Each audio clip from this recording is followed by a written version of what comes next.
دقيقة عمي. يقول الفرق ما بين موسى وقصة العباس.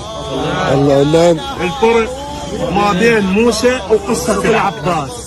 موسى على البحر شايل بيده عودة، ضرب بيها البحر وانفتح صدر الماي، ومعجزته الكليم وهاي مشهودة، هاي بالقرآن مشهودة عمي. بس العباس ما شايل بيده عصا، بس المعجزة على النهر موجودة.